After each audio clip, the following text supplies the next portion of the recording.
Okay, I need to say this, and I'm going to try to be quick about it. According to Amendment 10,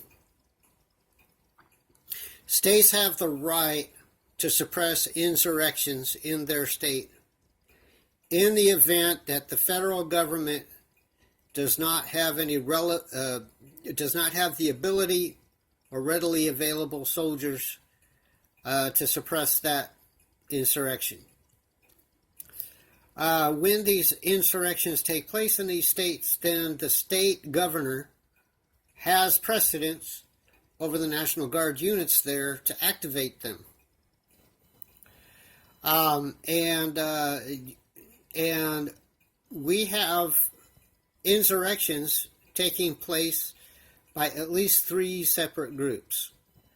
Now, they may be intermingling, but they're all part of the same group, the Democrats. And they are socialist communists, and they believe that they are fighting against white supremacy.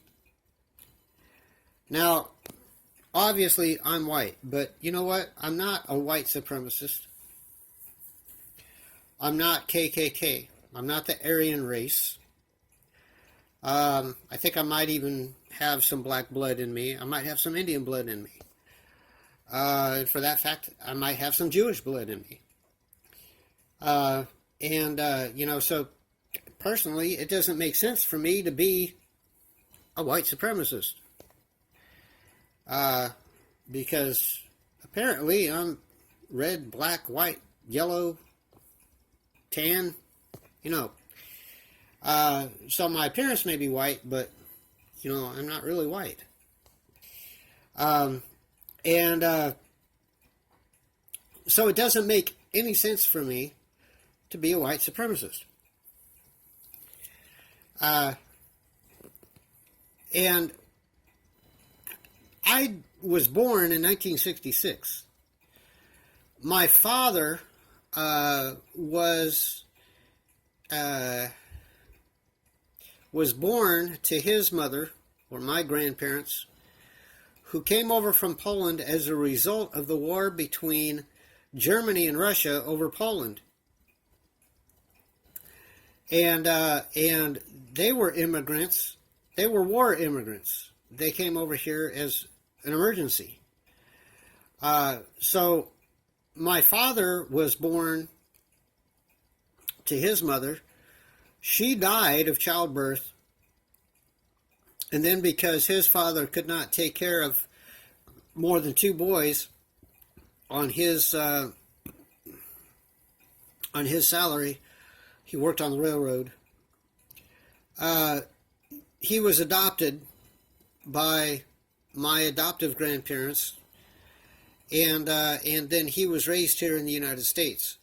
So he was adopted an American citizen, and I was born an American citizen. So 1932, 1966, that's kind of weird that we are considered as people who should be paying for something that ended in 1865, slavery. My father didn't own any slaves. My grandparents didn't own any slaves, whether they were the Polish ones or whether they were the adoptive ones. They were Methodists, and they lived in Washington State, so they had no slaves. So for sure, my father's side of the family does not owe any reparations because their family did not own any slaves on down the line. Another thing, my mother's side, my mother is 75% Indian. And I'm 50% Polish, and so if she's 75% Indian, then that probably makes me 25% Indian. And then there's a good chance that I'm related to Jefferson. which means, wow, I've got some black in me. Because as we all know, Jefferson married one of his slaves, whom he fell in love with.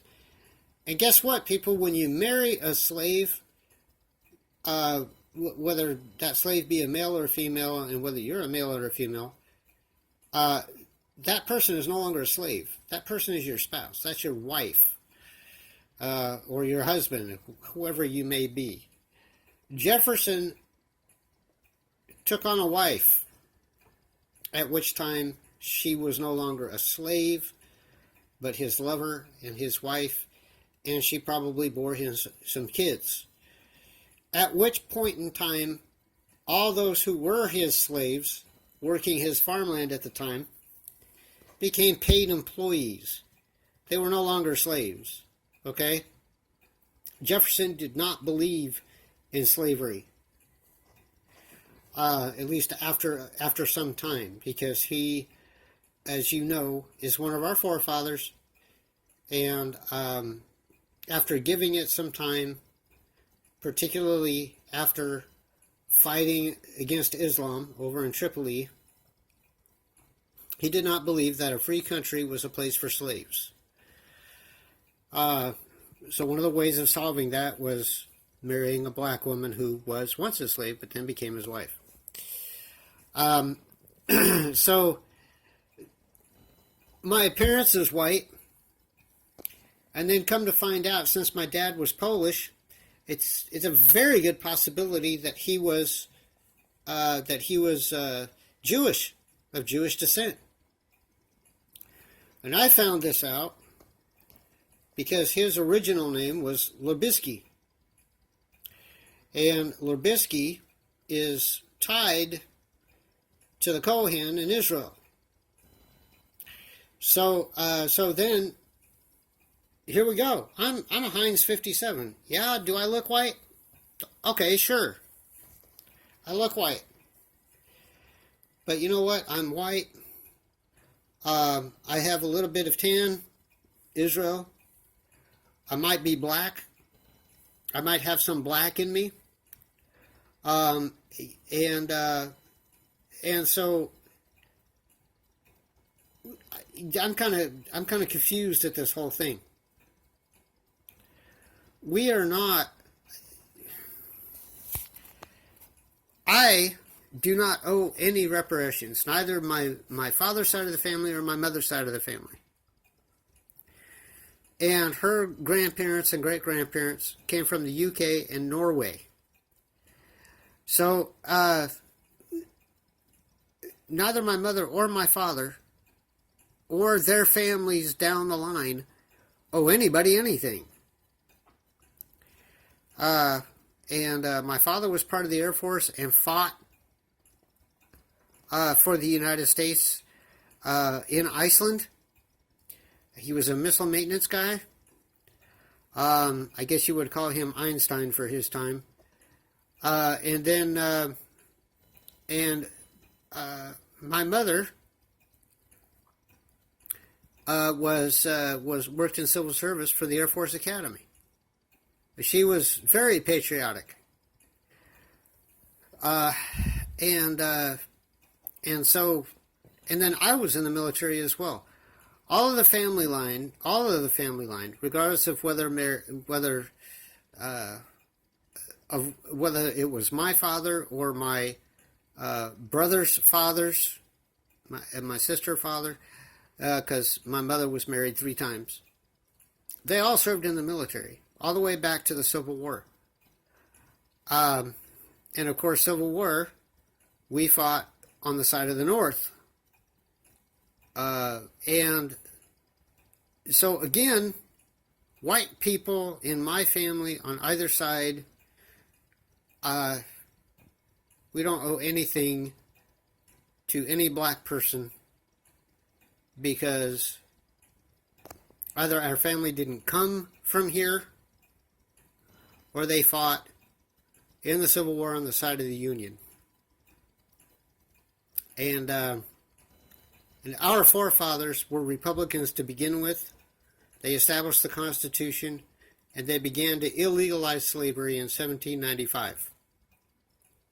And they were going to phase it out in 1810, and this is what the South was fighting against.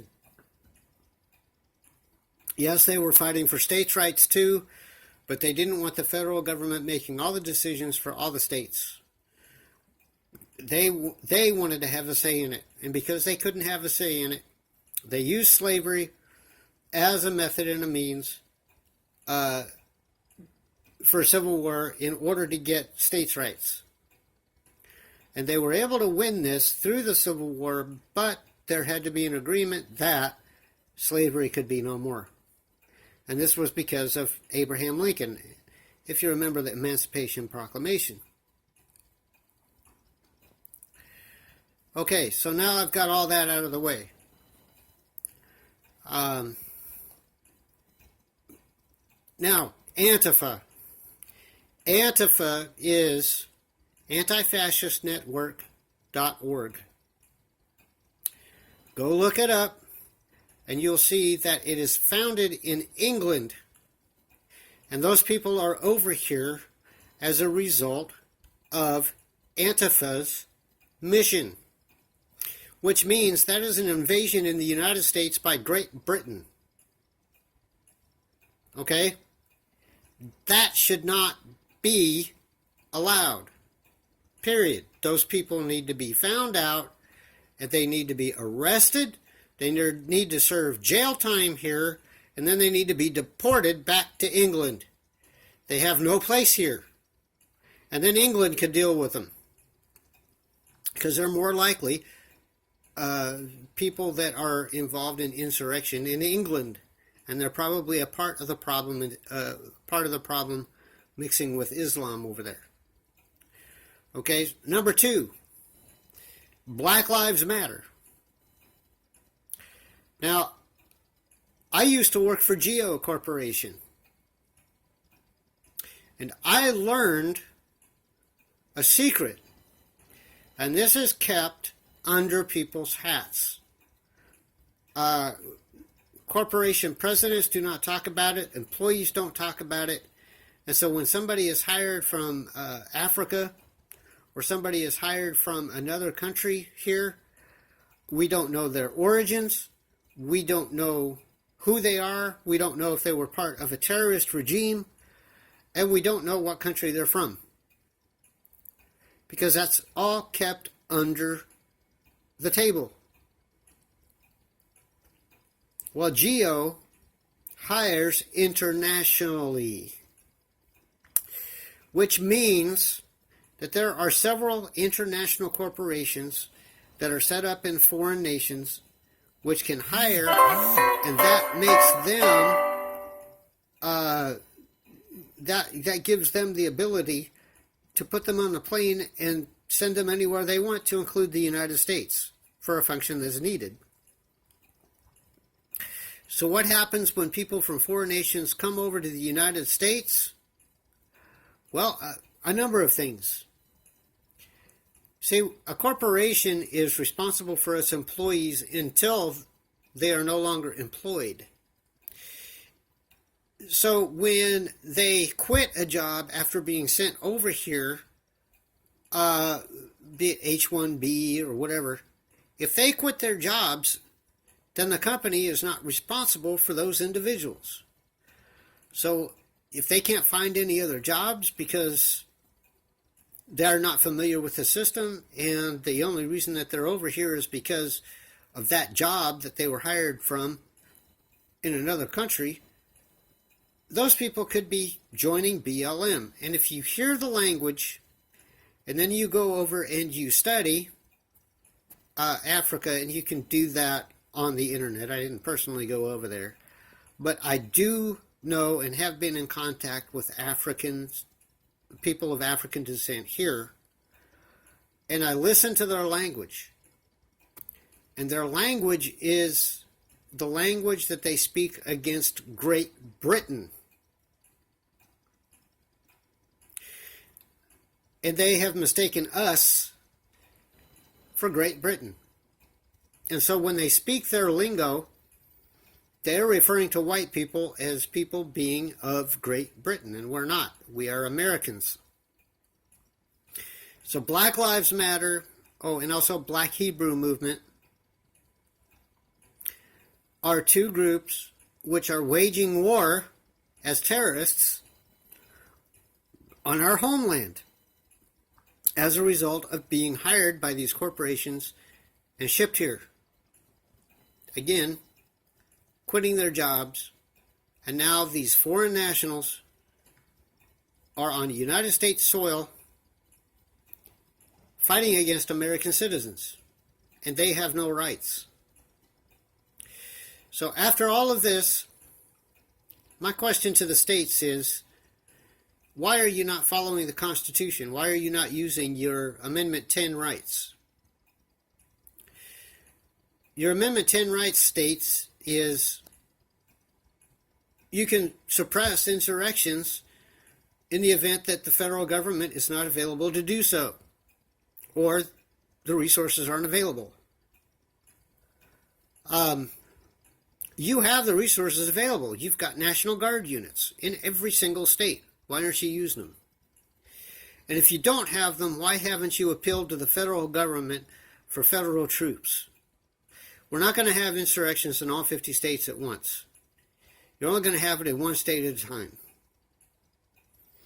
And the only way to suppress an insurrection of this size is through use of martial law. You don't have to put martial law in every single state, just in where the insurrections are. And you find out who Antifa is, which comes from Great Britain, and you find out who the BLM people are and where they come from. And I can just about guarantee you that 75 to 80% of those folks are not American citizens, and they don't have any rights here whatsoever, because Amendment 14 does not apply to foreign nationals. It applies to American citizens who are born here and they are naturalized, or they're Native Americans. And federal government, in the event that the states do not take up their right in Amendment 10, and they've had enough time to request federal troops to suppress an insurrection, and they have not, then federal government, your role is to put up martial law in these areas. Again, I can't repeat it enough. State governors, utilize your National Guard. If you don't have the resources, appeal to the federal government. Federal government, after waiting for a period of time for these states to ask for help, if they don't, you send in American troops and take care of the problem. That is part of protecting the citizens of the United States and in each and every state. Thank you.